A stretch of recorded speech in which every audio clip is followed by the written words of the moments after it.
देखना तकरीर की लज्जत की जो उसने कहा, मैंने ये जाना कि गोया ये भी मेरे दिल में है। ख्वाजा मीर दर्द के ताल्लुक से अभी बिलाल नासिर साहब ने भी कहा कि उन्हें उर्दू में सूफियाना शायरी का सरताज इमाम कहा जाता है और इरफान और तसव्वुफ की वजह से उनके कलाम में तक़द्दुस व पाकीज़गी की जो सिफ़ात और तहरत शामिल हो गई हैं। इस बिना पर यह कहा जा सकता है कि दर्द और तसव्वुफ लाजिम व मलजूम बन गए हैं। यकीनन दर्द के कलाम में तसव्वुफ के मसाइल और सूफियाना हिस्सियत के हामिल अशार की कसरत है, लेकिन उन्हें महज एक सूफी शायर कहना उनकी शायरी के साथ नाइंसाफी हो सकती है, जिसकी मिसाल हमें इस गजल के ही चंद एक अशार से मिलती है। हम अपनी बात शुरू करते हैं मतले से। मतले में फरमाते हैं मीर दर्द, हम तुझसे किस हवस की फलक जुस्तजू करें, हम तुझसे किस फलक की हवस की फलक जुस्तजू करें, दिल ही नहीं रहा है जो कुछ आरजू करें।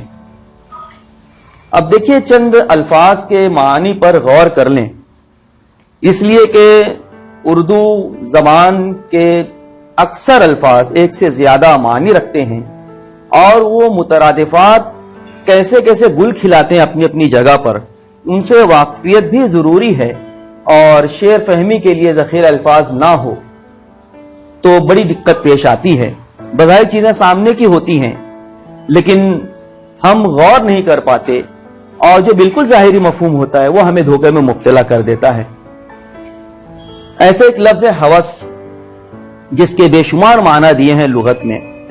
मसलन माले खुलिया जुनून की एक किस्म बताया गया है, खप्त है, दीवानगी है, शौक के माना में इस्तेमाल किया जाता है। वहीं आरजू, तमन्ना, ख्वाहिश भी है हवस ही के माना में। और झूठा इश्क, इश्क नातमाम, नाकिस इश्क भी कहा गया है हवस ही को।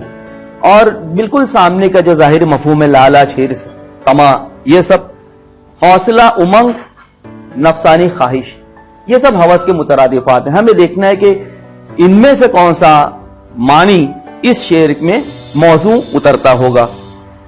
फलक का बहुत आम सा मफहूम है, आसमान और गर्दू चरख वगैरह। दिल, अब दिल के बारे में मैं क्या वजाहत करूं और क्यों जरूरी है, मेरी जसारत को माफ फरमाइए। यह वो उज़्व है जिसके रुक जाने से मौत वाक़ई हो जाती है। एक तो वो दिल है, और वहीं ये हौसला और कलेजा के माना में भी इस्तेमाल किया जाता है, बड़े दिल का है। जुरत, हिम्मत, दिलेरी के लिए भी दिल का इस्तेमाल किया जाता है, और कहीं पर ख्वाहिश और रग़बत के लिए भी, हवस के लिए भी दिल का इस्तेमाल किया गया है, मर्जी और खुशी के लिए भी। मेरा दिल नहीं चाहा, यानी मेरी मर्जी नहीं थी। और कहीं पर सखावत के लिए भी इस्तेमाल किया गया है, कितने बड़े दिल का मालिक है, यानी कितना सखी है वो। और आरजू, चाहत, ख्वाहिश बिल्कुल सामने के मफाहिम है। अब हम आते हैं तशरीह की तरफ। आमतौर पर इंसान के दिल को आरजुओं, उमंगों, ख्वाहिशात और तमन्नाओं की आमाजगाह माना और समझा जाता है। इस बात को कबूल कर लिया गया है कि दिल ही मुख्तलिफ जज्बात और कैफियत का मस्कन है, और यही वो मकाम है जहां उमंगे और आरजुएं पैदा होती, पनपती और परवान चढ़ती हैं। मतलब में ख्वाजा मीर दर्द फलक से मुखातिब हैं और कहते हैं कि ऐ फलक, मैंने अपने दिल को सिर्फ अपने खालिको मालिक के इश्क की दौलत से मामूर कर लिया है और उसे उसकी बारगाह अक़दस में नज़र कर दिया है। मैंने माशूक़ हकीक़ो को पहचान लिया है। मेरा दिल पूरी तरह खुदा आशना हो चुका है, तो फिर वो सनम आशनाई और दुनिया परस्ती का मुर्तकिब कैसे हो सकता है। वो दुनिया की रग़बतों से बेजार हो चुका है। अब जबकि दिल में खुदा को आबाद कर लिया है, तो भला किसी और के बसने की गुंजाइश ही कहां। मेरा दिल ही नहीं रहा, वो बुझ चुका है। मेरी सारी उमंगें जाती रही हैं, क्योंकि मैंने उसे पा लिया जिसे मैंने चाहा। तो फिर मजीद आरज़ुओं का तस्करा बेमानी है। गालिबन मोमिन का भी यही मुद्दा था जब उन्होंने ये कहा था, ले नाम आरजू का तो दिल को निकाल लें, ले नाम आरजू का तो दिल को निकाल लें, मोमिन न हो जो रब्त रखें बिदअती से हम।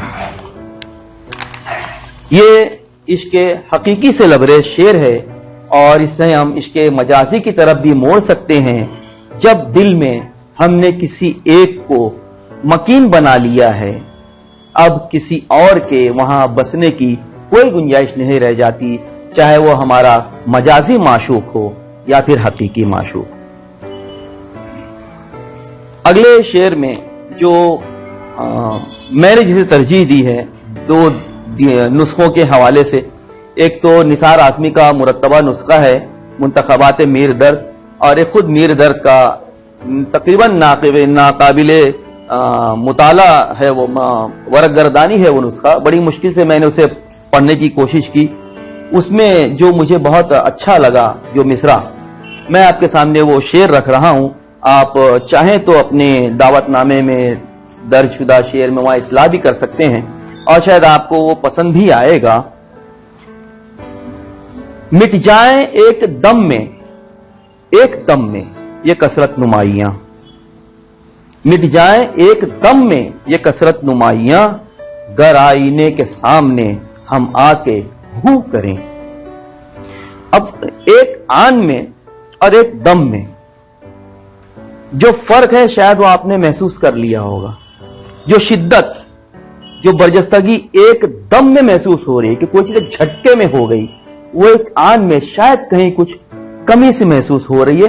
तो मैंने एक दम को यहां पर तरजीह दी है और हू करने का जो मामला है उसकी रियायत से ये बहुत मुनासिब लगा मुझे कि यहां पर एक दम में होना चाहिए।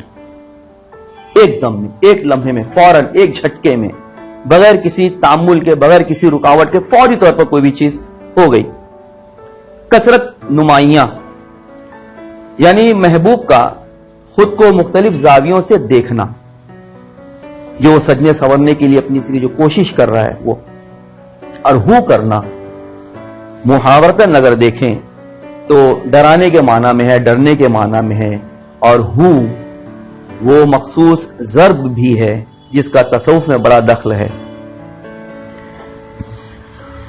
बज़ाहिर ये इश्क मजाजी का शेर अगर हम समझें इसे तो हम कह सकते हैं कि हुस्न और इश्क शायरी का मरकज रहे हैं।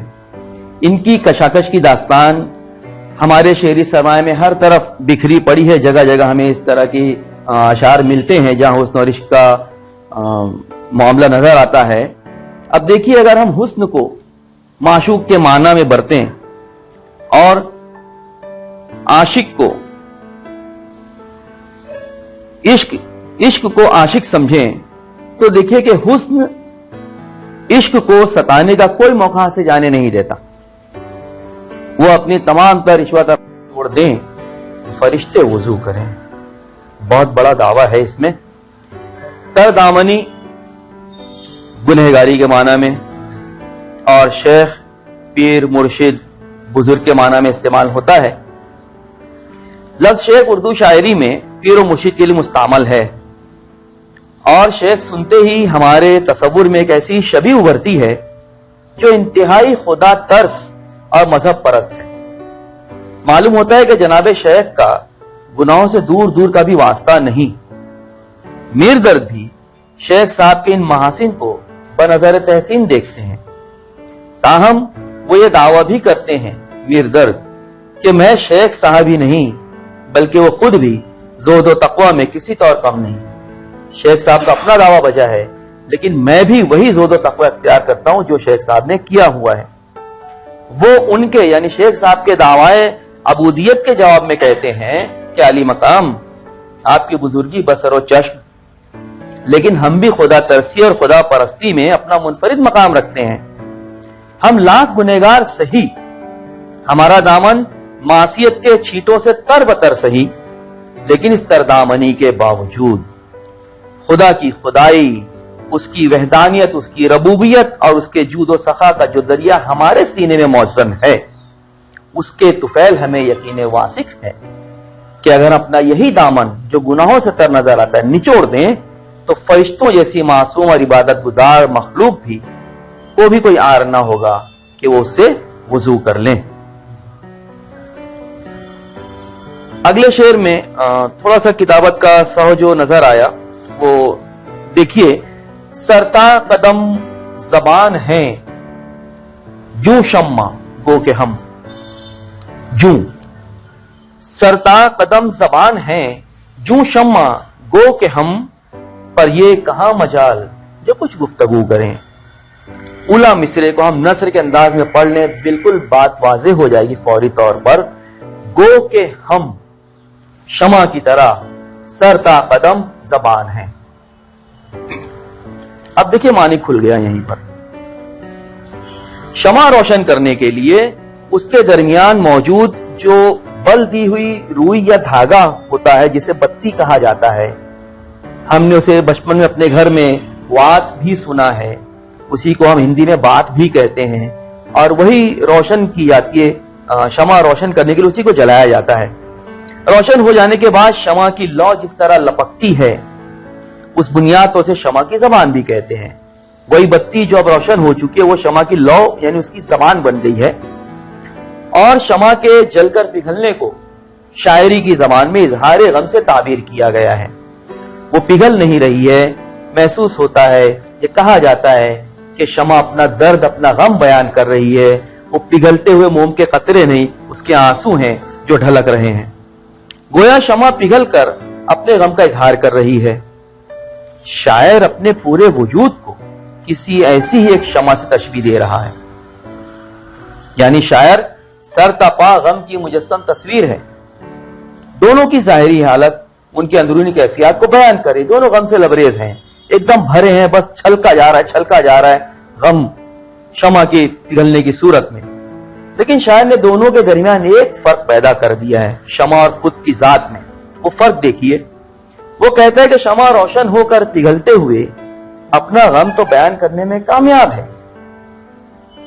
है वो, जबकि वो शायर बज़बाने खुद अपना मुद्दा और गम जाहिर करने से कासिर है। अब कासिर क्यों है? वो शमा के मन जल तो रहा है, मगर उसकी तरह अपना गम बयान करने से खुद को माजूर तस्वुर कर रहा है। क्यों? देखिए, अगर यह मान लिया जाए कि शायर गमे जाना में मुब्तला है, तो उसके बराह रास्त अपने गम बयान ना करने का एक ही सबब नजर आता है कि उसे दुनिया की नजर में अपने माशूक की रुसवाई पसंद खातिर नहीं। हमने अपने शेरी सरमाए में, क्लासिकी शायरी में ऐसे बहुत सारे अशार पढ़े हैं जहां पर शायर अपने महबूब का जिक्र कर रहा है, लेकिन इशारे और किनाये में, कहीं तशबीह इस्तेमाल कर रहा है, कहीं इस्तिआरा इस्तेमाल, उसने बराह रास्त कभी अपने महबूब का जिक्र नहीं किया। चाहे उसकी शिकायत करनी हो, चाहे उसकी खूबसूरती बयान करनी, उसने हमेशा इस तरह की चीजों का इस्तेमाल किया है। अगर वो किसी सबब से नाला भी हो तो उसका इजहार इशारे किनाये में करता है, ताकि उसके दिल का गुबार भी किसी हद तक जायल हो सके और माशूक की बेतनाई, बेइल्तिफाती या बेवफाई पर पर्दा भी पड़ा रहे। वो किसी भी सूरत में उसे दुनिया के सामने लाना नहीं चाहता, उसे रुसवा नहीं करना चाहता, क्योंकि उसकी रुसवाई वो खुद की रुसवाई महसूस करता है।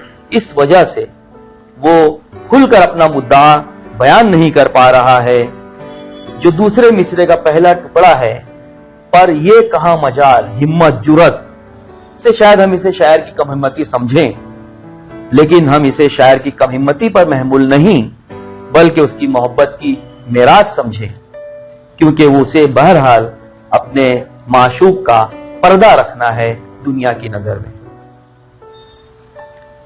सरता कदम जबान है जू शम्मा गो के हम, पर ये कहां मजाल जो कुछ गुफ्तगू करें। गालिब ने कहा था, दागे फिरा के सोहबते शब की जली हुई, एक शम्मा रह गई है सो वो भी खामोश है। खामोश बुझ चुकी है, वो अब क्या बयान करे अपने बारे में। शेर है कि हर चंद आईना हूं पर इतना हूं नाकबूल, हर चंद आईना हूं पर इतना हूं नाकबूल, मुंह फेर ले वो जिसके मुझे रूबरू करें। आईना जिसमें इंसान अपने आप को देखता है, सजने संवरने की कोशिश करता है, जिसका काम है इंसान का जाहिरी अक्स दिखाना। मुंह फेर लेना मुहावरा है मुंह मोड़ लेना, दूसरी तरफ कर लेना, बेइतनाई बरतना, नफरत करना, नापसंदीदगी का इजहार करना वगैरह। आईने की जिम्मेदारी से हम सब अच्छी तरह वाकिफ हैं। वो किसी भी शय के अक्स को मिनवान जाहिर करता है। लोग बाग इसका इस्तेमाल सजने संवरने और अपने जाहिर को मजीद निखारने और संवारने के लिए करते हैं, अपनी खूबसूरती में इजाफे के लिए उसका इस्तेमाल करते हैं। शीशे में हम खुद को वैसा ही देखते हैं जैसा कि हम जाहिर में हैं। इसका यही वस्फ उसे लोगों में मकबूल बनाता है।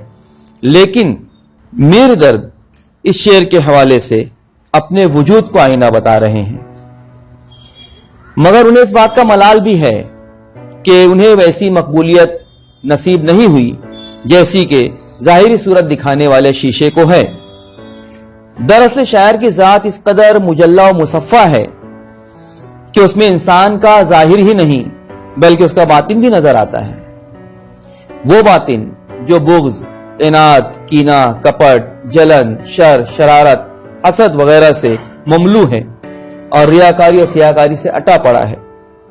जाहिर है हर शख्स अपनी तारीफ और तौसीफ सुनना पसंद करता है। आप किसी को उसका एक ऐब भी दिखाइए, वो आपसे मुंह मोड़ लेगा। बाकी अहमदपुरी का एक शेर देखिए कि दोस्त नाराज हो गए कितने, दोस्त नाराज हो गए कितने एक जरा आईना दिखाने में। और यही वो मफहूम है जो मीर ने बयान किया। यकीनन बाकी ने उनसे इस्तेफादा किया होगा, लेकिन बात बहुत वाज़ेह है। शायर एक मुखलिस और सच्चे दोस्त की तरह हैं, और सही मानों में दोस्त वही है जो हमारे महासिन को सराहने के साथ साथ हमारे माइब की निशानदही भी करे और हर एतबार से हमारी इस्लाह करे।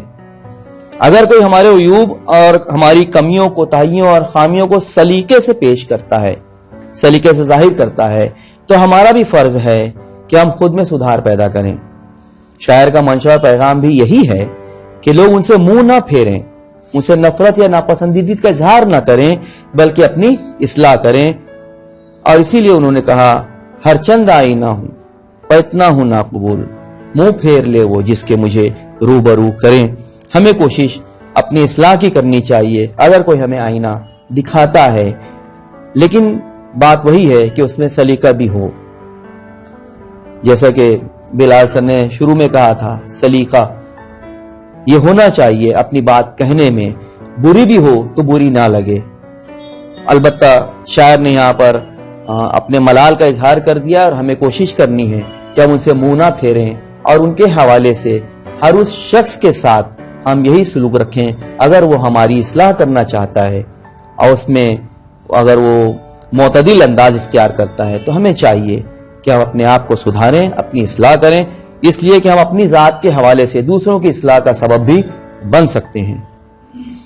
अगला शेर है, नए गुल को है सबात न हमको है एतबार, नए गुल को है सबात न हमको है एतबार, किस बात पर चमन हवा से रंगो बू करें।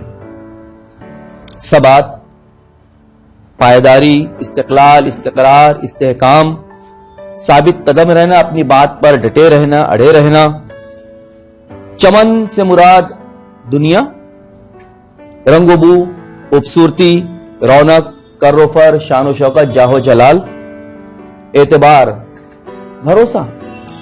लेकिन इसका दूसरा मफहूम चौंकाता है और वह है वक़्त, हैसियत, कद्र कीमत। और यही वो मफहूम है जिसे शायर ने यहां बरतने की कोशिश की है।